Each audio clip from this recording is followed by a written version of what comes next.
Les émotions sont probablement l'ennemi numéro 1 du croyant, et cela veut dire que les émotions éloignent le croyant de la volonté de Dieu et qu'elles peuvent faire de lui un croyant dans le royaume charnel.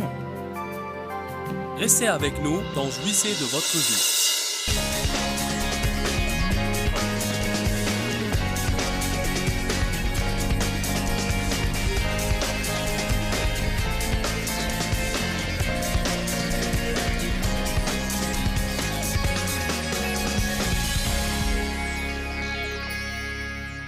Les sentiments sont changeants, le saviez-vous? Vous dites, qu'entends-tu par changeant? Ils sont une fois d'une façon et une autre fois d'une autre façon. En fait, vous pouvez dire lundi que vous voulez aller quelque part mercredi. Puis mercredi, vous vous levez et vous ne voulez plus y aller. Vous pouvez vouloir une nouvelle voiture mardi et le mois prochain, vous ne voulez plus la payer. Les sentiments sont surprenants. Vous pouvez vous coucher, vous sentir d'une façon, et vous réveiller le lendemain d'une autre façon, et vous ne savez même pas ce qui est arrivé. Alléluia. Malheureusement, les sentiments et les émotions gèrent littéralement la vie de la plupart des gens. La définition du mot émotion est exciter, bouleverser et émouvoir. L'émotion, en réalité, vous prépare psychologiquement à l'action. Je parlais l'autre jour à une personne qui était connue pour avoir agi selon l'émotion toute sa vie. Par conséquent, elle a eu un grand gâchis toute sa vie. Nous avons beaucoup travaillé avec cette personne les 3 dernières années pour l'aider sur plusieurs niveaux, mais aussi pour lui apprendre qu'elle ne pouvait pas prendre des décisions émotionnelles et s'attendre à avoir la moindre victoire dans sa vie. Certaines personnes sont plus émotionnelles que d'autres. Et ça revient en partie au caractère, en partie à la personnalité ou au tempérament. Mais ça peut certainement être contrôlé, car Dieu ne va jamais nous dire de faire une chose sans nous donner la capacité de la faire. Donc, cette personne étudiait et essayait de progresser à ce niveau, et elle a fait une déclaration intéressante. Elle a dit « Je peux parfois sentir mes émotions décoller et elles veulent que je monte à bord. » J'ai trouvé que c'est une bonne façon de s'exprimer. Nous devons apprendre à faire attention aux sentiments que nous avons et où ils vont en réalité et ce qu'ils essayent de faire. Et nous devons prendre notre temps pour nous rendre compte que si nous montions à bord pour les suivre, nous allons dire des choses que nous allons regretter, nous allons faire des choses que nous allons regretter, nous allons acheter des choses que nous ne voulons pas payer et prendre des engagements que nous ne voulons pas respecter. Et vraiment, notre vie va se retrouver être un très grand gâchis. Donc, nous devons absolument comprendre que les émotions, vous savez, peuvent vraiment engendrer de bons sentiments. Elles peuvent parfois nous appuyer et si vous essayez de faire quelque chose, c'est naturellement mieux d'avoir des sentiments pour vous appuyer et vous aider à le faire. Mais nous devons aussi grandir pour en arriver au point où même si les sentiments ne sont pas là, nous allons toujours faire ce qu'il faut. Amen. Bien sûr, il est évident que dans le domaine des relations, toute cette affaire de sentiments est vraiment importante. Il y a certaines personnes dans votre vie envers lesquelles vous n'allez jamais avoir envie d'être gentil. Car elles ne sont pas le genre de personnes envers lesquelles il est facile d'être gentil. Ou peut-être au moins, pour une saison, pendant que Dieu œuvre sur elles, vous n'allez pas avoir envie d'être gentil envers elles. Mais Dieu ne nous dit pas si elles ne sont pas gentilles et que vous n'avez pas envie de marcher dans le fruit de l'esprit, pas de problème. Voyez, nous devons être les mêmes tout le temps, stables tout le temps, et faire ce que nous sommes censés faire tout le temps. Watchman Nee dit que les émotions sont probablement l'ennemi numéro 1 du croyant, et cela veut dire que les émotions éloignent le croyant de la volonté de Dieu et qu'elles peuvent faire de lui un croyant dans le royaume charnel. Nous allons parler de 3 types de gens ce soir, l'homme naturel, l'homme spirituel et l'homme charnel. Nous allons commencer dans un instant, mais la Bible parle de ces 3 types de gens, l'homme naturel, l'homme spirituel et l'homme charnel. Évidemment, le désir de Dieu pour nous, c'est d'être spirituel ou de marcher selon l'esprit. Mais il y a beaucoup de croyants régénérés qui ne sortent jamais du royaume charnel, et cela veut dire qu'ils ne dépasseront jamais le royaume superficiel de faire ce qu'ils pensent, ce qu'ils veulent et ce qu'ils sentent. Je veux, je pense, je sens. Je veux, je pense, je sens.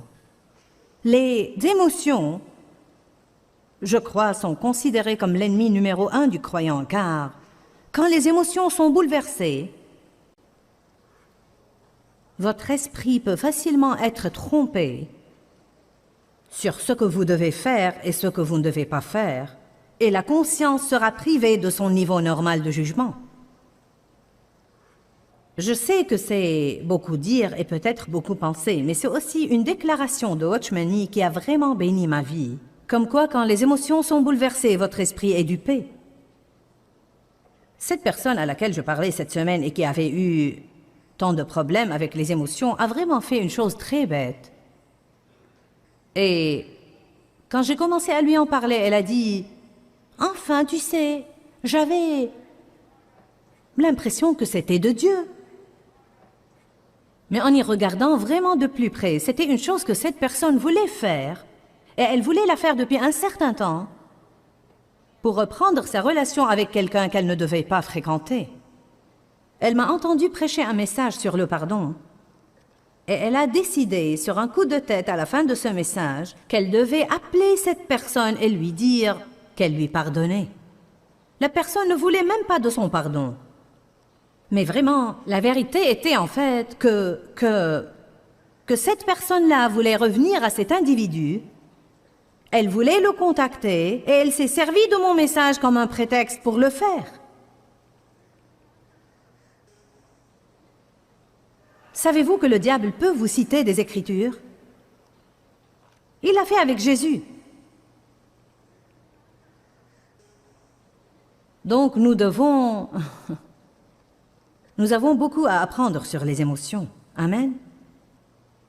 Car les émotions s'agitent et elles peuvent en arriver à tromper votre esprit et votre conscience sera privée de son niveau normal de jugement. Cela veut dire que votre conscience vous dit normalement ce qui est bien pour vous et ce qui n'est pas bien pour vous.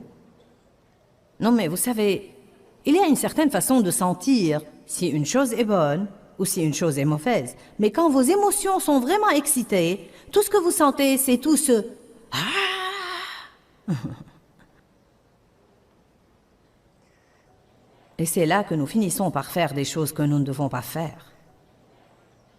Les relations sont complètement détruites, car les gens s'emportent et disent toutes sortes de choses qui sont nuisibles aux relations. Des choses qu'ils souhaiteront plus tard ne jamais avoir dit, mais le dommage est fait. Alléluia. Les gens s'émeuvent et ils s'engagent à des choses. Et quand les émotions ne sont plus là et qu'ils n'ont plus beaucoup de sentiments à l'eau de rose envers quelque chose, ils décident alors, eh bien ce n'est plus de Dieu car ça ne m'excite plus.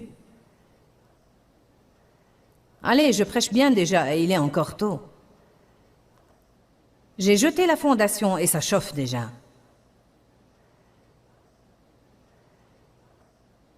Les émotions sont l'ennemi numéro 1 du croyant. Vous dites, je croyais que le diable était mon ennemi numéro 1. Il l'est, mais il se sert de vos émotions. Amen. Beaucoup de gens s'inclinent devant leurs sentiments et ils passent leur vie sans jamais vivre au-delà d'elles. Vous n'allez jamais vous débarrasser de vos émotions, mais vous devez apprendre à les gérer. C'était une révélation véritable pour moi de découvrir que les sentiments font partie de la vie, que les posséder n'est pas un péché, les suivre est un péché. Je peux avoir envie de vous taper sur la tête. Vous pouvez avoir envie de vous insurger contre quelqu'un ou littéralement le saisir et le jeter à terre ou quelque chose comme ça, mais ça ne veut pas dire que vous avez la liberté de le faire. Autrefois, je pensais que j'étais une personne horrible, car si quelqu'un était impoli envers moi, je voulais lui faire du mal. Mais j'ai trouvé que cette tentation devait venir, mais que je ne suis pas censée me laisser entraîner. En fait, nous aurons des tentations, car quand quelqu'un vous fait du mal, il y a une réaction émotionnelle. Combien de vous comprennent ça? Une réaction émotionnelle. Ces sentiments montent et ils veulent sortir et faire quelque chose, mais vous devez prendre la décision de ne pas monter à bord. Non merci, je ne vais pas prendre ce train. J'ai déjà pris ce train plusieurs fois dans ma vie et je n'aime pas la destination. Quand vous avez envie de faire la mauvaise chose, vous pouvez prendre une décision. Dites tous décision.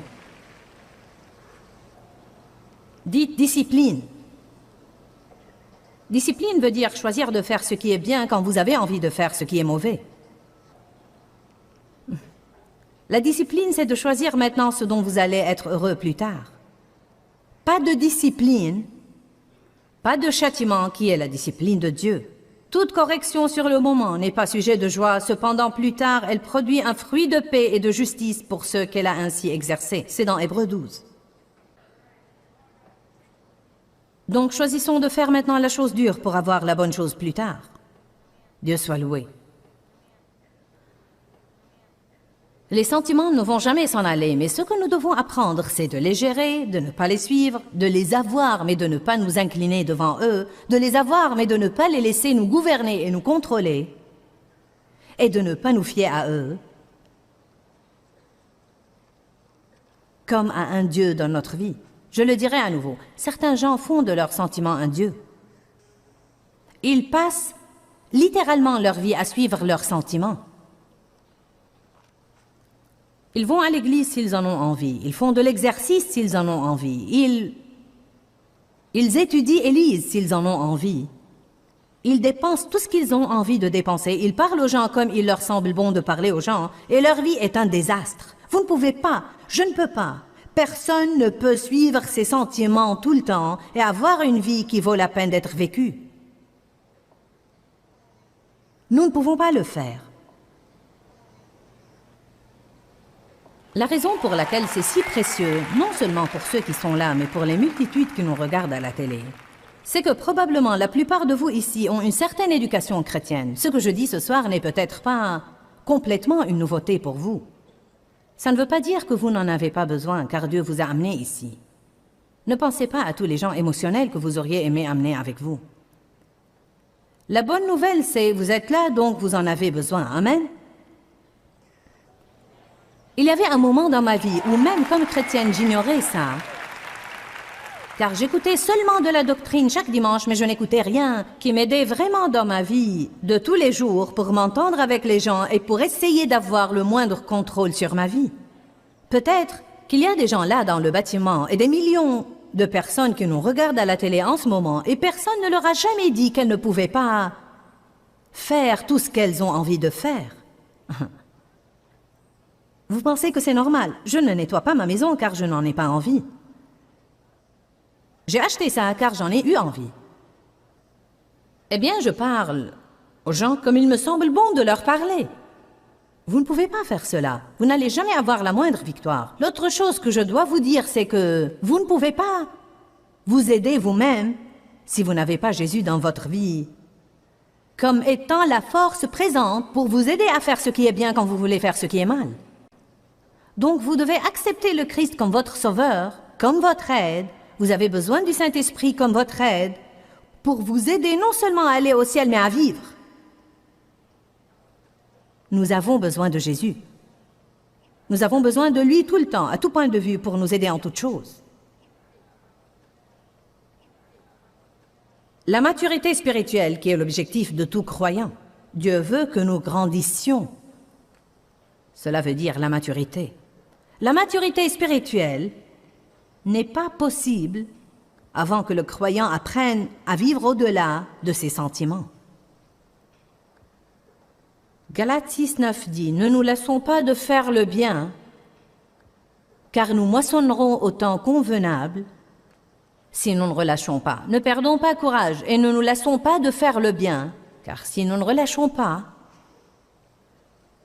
Si nous continuons à faire le bien, nous récolterons une moisson au temps convenable si nous ne nous décourageons pas. C'est absolument vrai. Prenez n'importe quelle personne au pif, peu importe le gâchis où elle se trouve, peu importe quel est son milieu et qui elle est, prenez n'importe qui, et s'il commence systématiquement à faire le bien, et je ne parle pas d'une ou deux reprises, mais je parle d'une détermination à toute épreuve. Je vais continuer à faire le bien, et je vais continuer à faire le bien, et je vais continuer à faire le bien, jusqu'à ce que j'ai de bons résultats dans ma vie. Prenez quelqu'un d'aussi déterminé et suivez cette personne pour quelques années de sa vie, et mes chers, vous allez voir des changements radicaux. Non, mais finalement, vous allez voir une personne qui est comme ce ver qui est devenu papillon. Elle va être radicalement, complètement, totalement changée en une autre personne.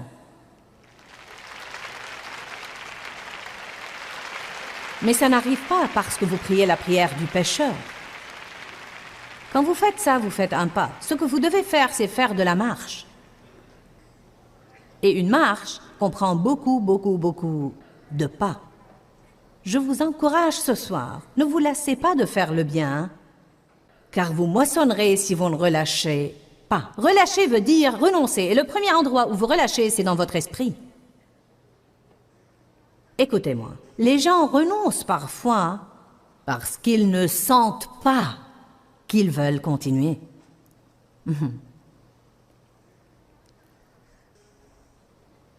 Mais je vous le dis, vous avez déjà un haut niveau de victoire quand vous commencez à dire « Tu sais quoi, peu importe ce que je sens. J'aimerais avoir des sentiments pour m'appuyer, mais si je ne les ai pas, je le ferai de toute façon. » Savez-vous pourquoi? Parce que votre volonté est la chose la plus forte que Dieu vous ait donnée, et tous les diables de l'enfer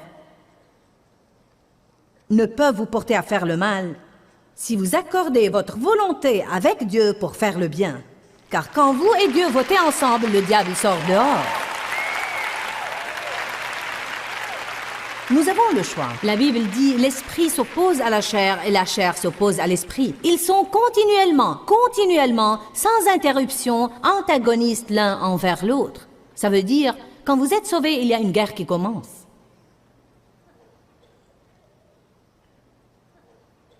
Avant d'être croyante, une personne peut pécher et ne pas avoir une guerre. Mais essayez d'être des pécheurs régénérés pour voir. Maintenant, il y a une guerre.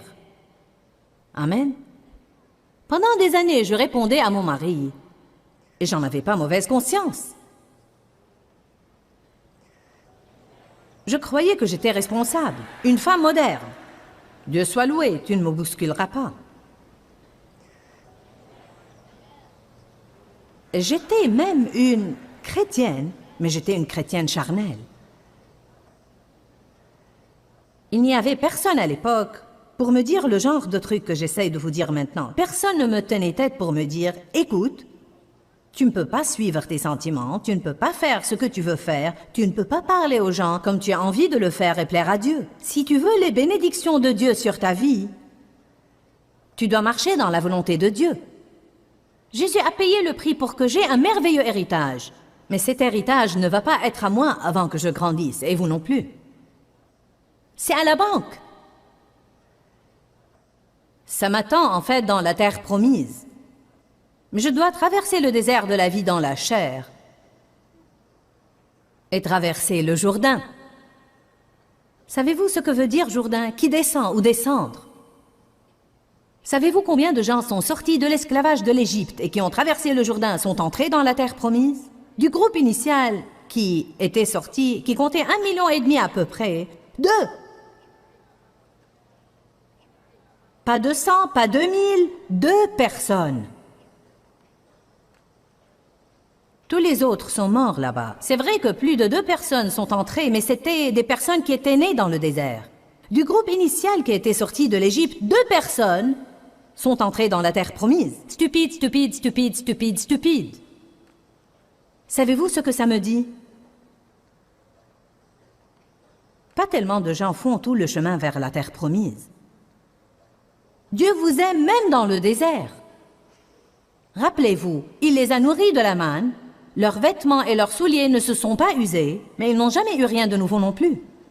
Personnellement, je ne voudrais pas porter les mêmes trucs pendant 40 ans. Moi, je veux de nouveaux trucs. Oh oui, il a dit « Je vous ai nourri de la manne ». Vos vêtements, vos souliers ne se sont pas usés. J'ai pensé, mais ils n'ont rien eu de nouveau non plus. Amen. Je ne veux pas me débrouiller avec tous les anciens trucs. Je veux que toutes les promesses de Dieu se manifestent dans ma vie et arrêter de suivre mes sentiments est en grande partie ce qui m'aidera à recevoir. Qui est d'accord avec moi? Arrêter de suivre mes sentiments est en grande partie ce qui m'aidera à recevoir les promesses.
De Dieu. Comment ça va, vous tous là-haut sur les balcons? Je sais que vous êtes là-haut. Parfois, les gens confondent les sentiments avec la volonté de Dieu. Ce n'est pas parce que je sens quelque chose que c'est la volonté de Dieu pour ma vie. Une femme dirait peut-être, je suis attirée par un certain homme, donc je crois que c'est lui que je suis censée épouser. Alors qu'en réalité, elle pourrait être émotionnellement et physiquement attirée à lui, et ça peut n'avoir rien à faire avec Dieu ou la volonté de Dieu. Eh bien, c'est possible aussi. Oui, c'est possible. Vous dites, comment le savoir? Voilà comment le savoir. Priez, gardez la bouche fermée, et voyez ce que Dieu fait. Nous incliner devant les sentiments aura pour résultat de nous créer des problèmes. Nous devons nous discipliner pour contrôler nos émotions et croire la vérité de la parole plutôt que nos sentiments. Avez-vous besoin de plus d'assurance dans votre vie et de plus de confiance? Je veux vous dire aujourd'hui que Dieu vous aime. Et vous pensez peut-être que c'est un très simple message, mais en fait, c'est vraiment le plus puissant message que la Bible essaye de vous faire parvenir. Dieu vous aime. Oui, il aime le monde entier, mais il vous aime. La Bible dit « L'amour parfait bannit la crainte ». Vous savez, nous avons tous tellement de craintes différentes dans notre vie. Crainte de l'avenir, crainte du passé, crainte de ce que les gens vont penser de nous. Crainte du besoin, crainte de la solitude. Non, mais la liste n'en finit vraiment pas.